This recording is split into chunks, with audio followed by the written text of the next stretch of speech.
आणि यानंतरची बातमी आहे शैक्षणिक क्षेत्रातली। इयत्ता 7वीच्या समाजशास्त्राच्या पुस्तकात बदल करण्यात आलेत। मुघल आणि दिल्ली सल्तनतचा इतिहास वगळून भारतीय राजघराणी, भूगोल आणि सरकारी योजना यांना महत्त्व देण्यात आले। जातीयवाद वाढला त्याला ब्रिटिश जबाबदार आहेत अशी नवी मांडणी या पाठ्यपुस्तकांमध्ये करण्यात आली आहे। पाहुयात हा खास रिपोर्ट।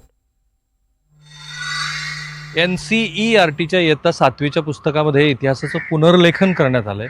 मुघल, त्यांचा इतिहास आणि सुलतानशाही आणि त्यांचा इतिहास वगळण्यात आला। त्याऐवजी भारतीय परंपरा, संस्कृती, धार्मिक सण, कुंभमेळा आणि शासकीय योजना यांचा समावेश करण्यात आलेला आहे। आणि यामुळे सध्या शैक्षणिक वर्तुळामध्ये जोरदार चर्चा सुरू आहे आणि राजकीय नेते सुद्धा व्यक्त होत आहेत।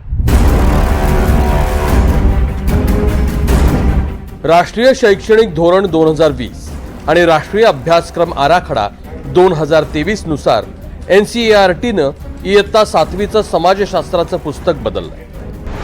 नव्या पुस्तकात मुघल, तुघलक, खिलजी, मामलुक आणि लोधी सल्तनत यांचे संदर्भ वगळण्यात आले। त्याऐवजी मगध, मौर्य, शुंग आणि सातवाहन या प्राचीन भारतीय राजघराण्यांचा समावेश करण्यात आला आहे। इतकंच नव्हे तर महाकुंभ, हिंदू, इस्लाम, ख्रिस्ती, पारसी, बौद्ध आणि शीख धर्माच्या पवित्र स्थळांनाही स्थान देण्यात आलं। चांगली गोष्ट ना, अभिनंदनाची गोष्ट आहे।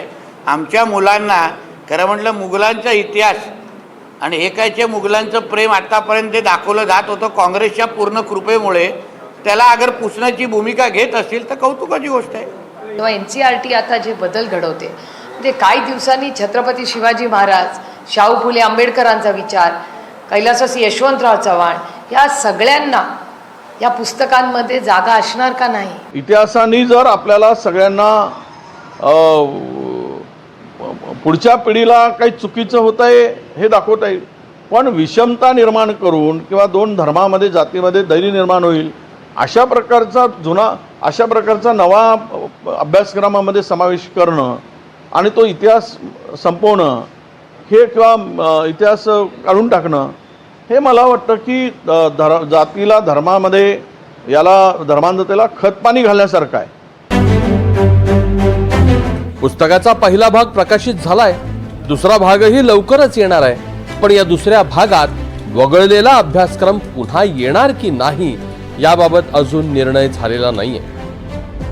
जब आपको मुगल हिस्ट्री से आपको इतना नफरत हो गई है, मुगल के टोपी से आपको इतनी नफरत है, मुगलों के नाम से आप जो है कंट्रोवर्सी पैदा कर रहे हैं, तो ऐसे कुछ फर्क पड़ने वाला नहीं है। क्योंकि जो आप इतना ही मुगल से आपको इतना चिढ़ है तो हर साल जो है आप लाल किले पे जाके जो है तिरंगा लहराते हैं। हमारे 1947 नेहरू जी से लेकर, तो मुगलों से इतनी नफरत है तो फिर तिरंगा भी नहीं चढ़ाना चाहिए वहाँ पे।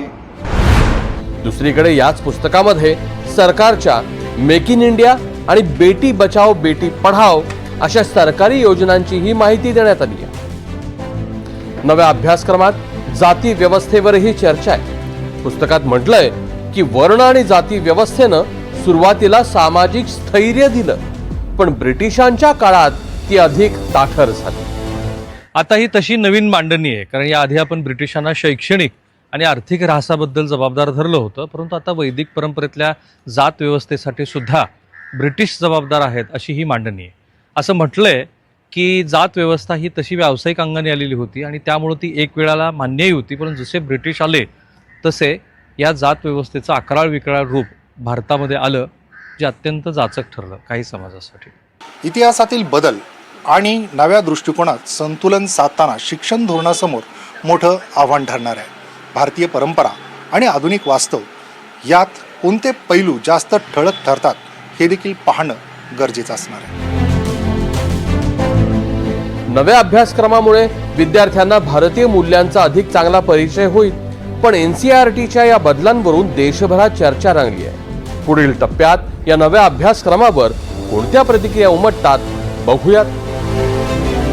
अविनाश पवारसह राहुल कुलकर्णी, NDTV मराठी, पुणे।